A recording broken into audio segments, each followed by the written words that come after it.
Hello my friends, আজকে আমি একটি নতুন ভিডিও নিয়ে আপনাদের সামনে চলে এসেছি। বাজার থেকে 30খানা ফুচকা কিনে এনেছি।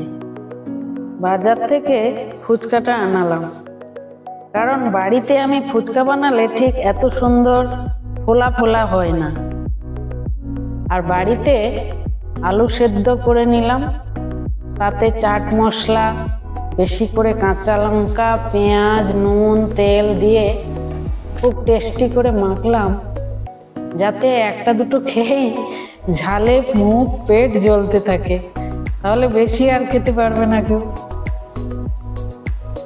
আর তেঁতুল জল গুলে বিট নুন, ধনেপাতা, চাট মশলা ইত্যাদি দিয়ে বেশ জম্পেশ করে বাটিতে সাজিয়ে নিলাম। ফুচকাগুলোর মধ্যে আগে আলুর পুরটা ভরে ফুচকাগুলো সাজিয়ে নিলাম। এবার যে যার মতো করে একটা একটা পটাপট তুলে তুলে খেতে লাগলাম। সবশেষে আমার উনি তেঁতুল জল ছাড়াই শুকনো আলুর পুর ভরা গোলগাপ্পা 2খানা খেলেন। শুধু একটু বেশি ঝাল হয়ে গেছে এই যা, তা না হলে বেশ মজাই হলো।